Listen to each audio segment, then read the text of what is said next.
Kitab Bughyatul Mustarsyidin itu yang dikarang oleh Abdurrahman Al-Masyhur kalau tidak salah, itu seorang habib dia, itu menyalahi atau yukhalifu qaulal jumhur di ashabi Syafi'i.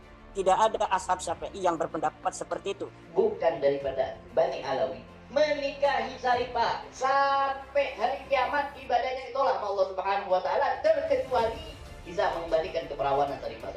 Bisa mengembalikan keperawanan Syarifah. Wa yushammu minhu raihatun min rawaihil jahiliyah.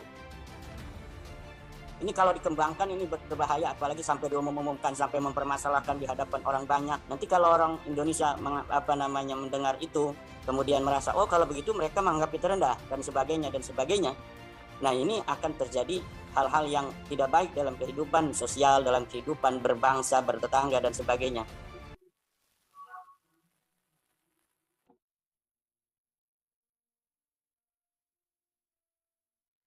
Ada kesalahan orang dalam memahami kafa'ah dalam bab nikah.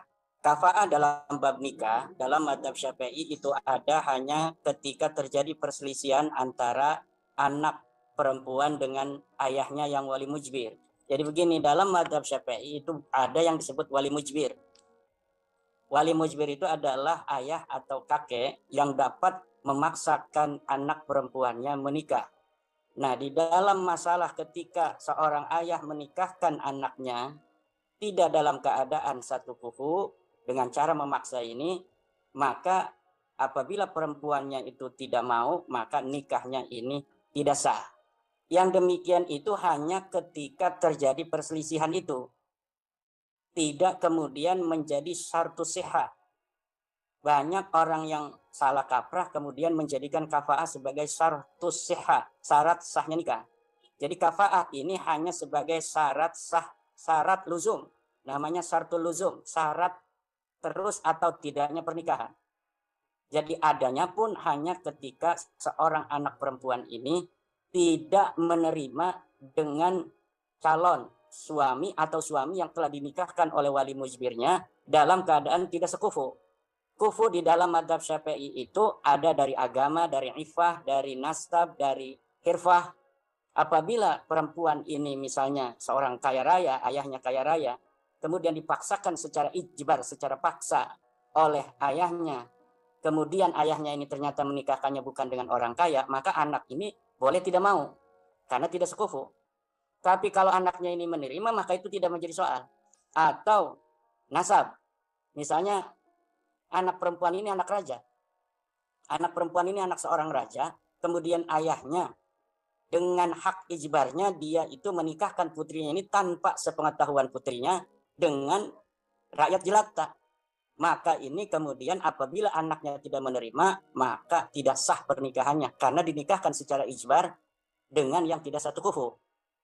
Nah, begitu pula seperti video atau yang disebutkan oleh Kang Riko tadi bahwa ada video seorang habib yang mengatakan bahwa tidak sah seorang syarifah menikah dengan orang Indonesia karena tidak sekufu.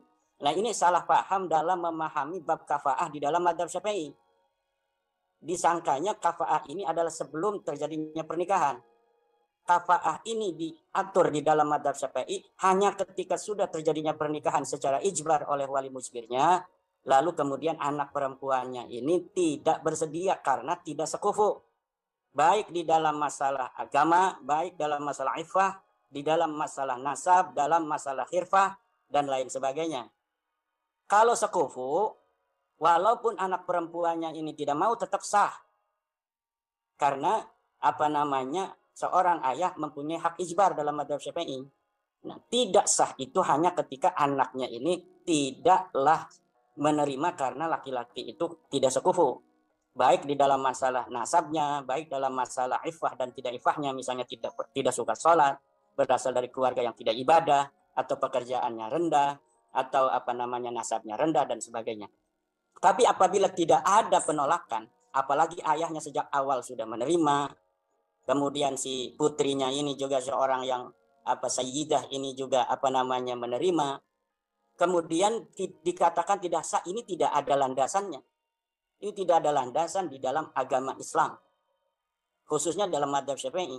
Contoh lagi dalam madhab Hanafi. Kapankah madhab Hanafi itu ada bab kafaah sangat signifikan dibahas, yaitu ketika seorang anak perempuan menikah dengan sendirinya tanpa kehadiran walinya, kemudian walinya tidak terima karena anak perempuannya ini menikah tanpa sekufu. Karena di dalam madhab Abu Hanifah, anak perempuan yang rasidah itu sudah boleh menikahkan dirinya dengan dihadiri oleh 2 orang saksi, lalu setelah menikah dia izin, dia bilang kepada ayahnya, boleh, dalam madhab Abu Hanifah. Nah, ketika setelah menikah anak perempuan ini mengatakan pada ayahnya, ayahnya ternyata mengetahui dia tidak sepupu, maka ayahnya boleh untuk tidak setuju, dan itu secara otomatis tidak sah itu menikahnya anak perempuannya itu, karena dia menikah tanpa kehadiran ayah dengan yang tidak sekufu. Apabila menikahnya dia dengan sekufu walaupun tidak dihadiri oleh ayahnya, menurut madhab Abu Hanifah itu sah. Nah, ini hanya dalam madhab dalam permasalahan ketika salah seorang antara wali atau anak perempuan yang tidak ridha dengan pernikahan yang sudah terjadi. Yang dalam madhab Syafi'i itu adalah ketika anak perempuannya tidak ridha dinikahkan secara ijbar dengan yang tidak sepupu, atau dalam madhab Abu Hanifah adalah ketika anaknya telah menikah tanpa sepengetahuan ayahnya, kemudian ketika dia memberitahukan kepada ayahnya ternyata si laki-lakinya ini tidak sepupu, maka disitulah tidak sah, karena kafaah merupakan syartul luzum di dalam pernikahan madhab Abu Hanifah dan madhab Imam Asy-Syafi'i.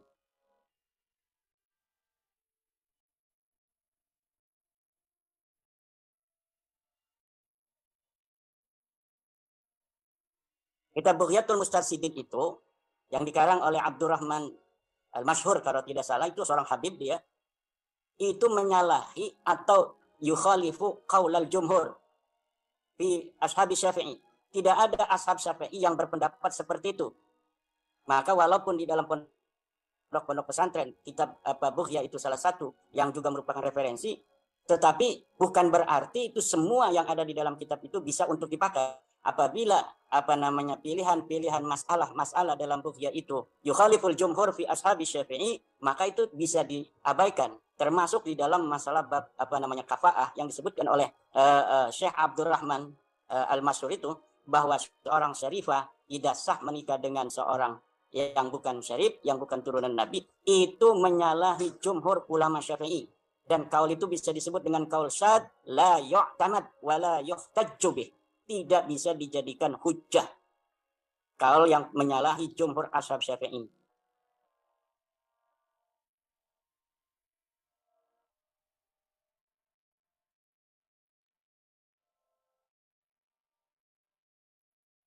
Masalah adab jangan dibawa-bawa dalam masalah hukum. Beradab, kadang-kadang kita juga pernah mendengar ada orang-orang yang sudah menikah.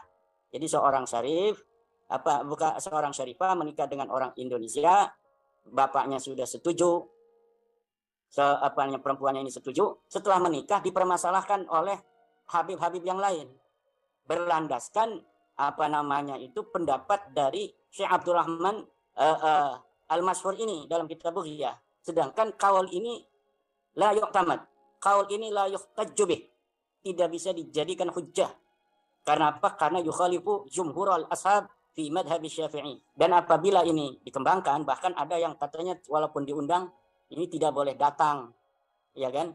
Walaupun dia keluarga, kita tidak boleh datang, karena ini terjadi itu aib. Seorang syarifah menikah dengan orang Indonesia yang bukan turunan daripada Rasulullah. Ini tidak ada di dalam ajaran agama Islam. Wa yushammu minhu raihatun min rawaihil jahiliyah. Ini kalau dikembangkan ini berbahaya, apalagi sampai diumumkan, sampai mempermasalahkan di hadapan orang banyak di media-media sosial. Ini akan terjadi harmonisan kehidupan sosial. Nanti kalau orang Indonesia mendengar itu, kemudian merasa kalau begitu mereka menganggap itu rendah dan sebagainya. Nah, ini akan terjadi hal-hal yang tidak baik dalam kehidupan sosial, dalam kehidupan berbangsa, bertetangga dan sebagainya. Nah, kalau umpamanya seorang syarif atau seorang habib itu ketika dia punya anak perempuan ada yang melamar, dirinya sendiri merasa bahwa tidak mau menerima, itu hak dia. Tidak ada masalah. Banyak juga orang-orang di Indonesia ini yang ada yang melamar tidak menerima karena dianggap tidak pas dalam beberapa hal. Tetapi ketika dia menerima, anaknya menerima, bapaknya menerima, keluarga terdekatnya menerima, orang lain tidak boleh mempermasalahkan. apalagi satu kabilah mempermasalahkan itu. Lah ini saya kira nanti tidak ada keharmonisan dalam kehidupan bersosial, dalam kehidupan bertetangga, karena orang lain nanti akan merasa direndahkan dengan pendapat-pendapat yang disampaikan itu. Kalau tidak menerima secara pribadi itu hak dia. Anaknya misalnya menolak, itu hak dia. Orang tuanya juga menolak, itu hak dia. Tetapi ketika sudah terjadi misalnya dipermasalahkan oleh orang lain karena merasa ini dia adalah orang yang berkasta rendah, dan kemudian ini syarifah berkasta tinggi, ini lama-kelamaan akan terjadi gap sosial. Ini yang kita tidak inginkan, ya kan? Di dalam apalagi pendapat itu bertentangan dengan madhabnya sendiri, bertentangan dengan seluruh pendapat madhab Syafi'i, atau memang karena salah memahami. Misalnya dalam memahami ini harus ada izin dari seluruh habaib, karena memang di dalam ibarah madhab Syafi'i, kitab-kitab itu ada begini, bahwa harus mendapatkan dari izin dari al-auliya il-baqin al-mustawin, aulia wali-wali yang tersisa yang sama derajatnya. Nah, ini salah dipahami, mungkin seluruh dari keluarganya itu harus mendapatkan izin. Tidak. Ibarah itu hanya untuk misalnya ada 2 wali yang sama derajat. Seorang perempuan ini punya 2 kakak laki-laki. Itu namanya al-aulia al-mustawin al-baqin. Yang satu menikahkan, yang satu tidak tahu.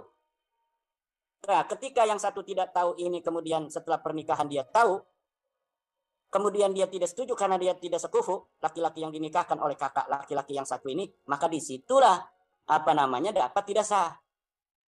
Tapi kalau yang menikahkan ini ayahnya sendiri, ayahnya itu ahaqqu biha, karena dia wali mujbir, maka tidak akan ada masalah di dalam masalah kafa'ah atau tidak kafa'ah. Kecuali anak perempuannya itu menolak. Apabila anak perempuannya menolak karena laki-laki sekufu, baru ini tidak sah, karena kafa'ah dalam madzhab Syafi'i adalah syaratul luzum, syarat terusnya pernikahan. Apabila anaknya diridha, enggak jadi soal. Tapi kalau anak perempuannya ini tidak ridha dengan ijbarnya dari ayahnya ini, maka anaknya ini dapat memutuskan luzumun nikah ini.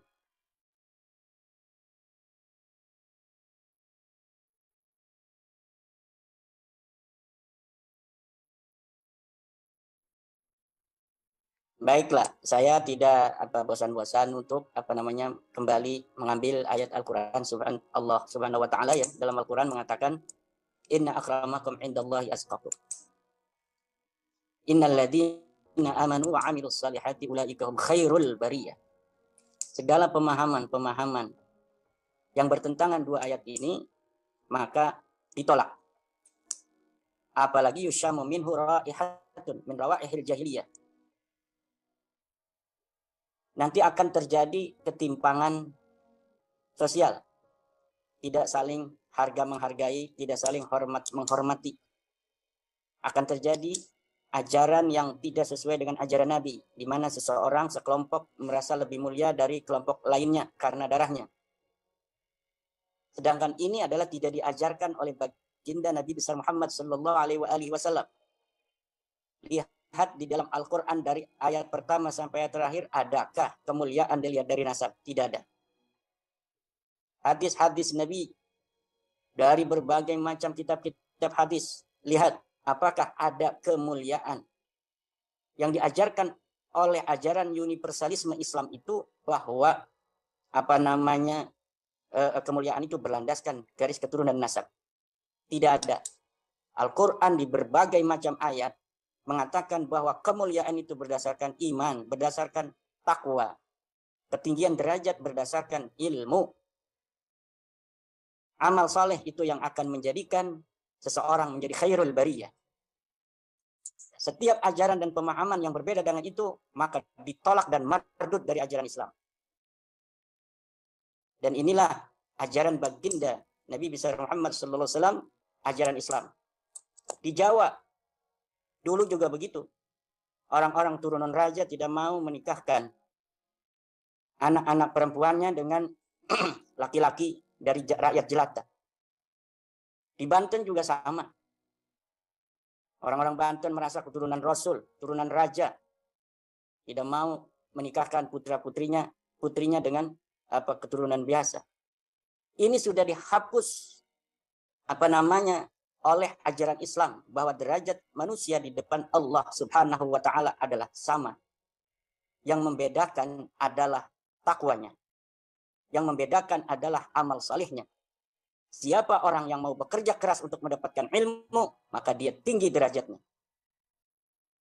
Yarfa'illahu alladhina amanu minkum waladina utul ilma darajat. Siapa orang yang mau lebih bertakwa dari yang lainnya, maka dialah yang lebih mulia dari yang lainnya. Inilah ajaran Islam.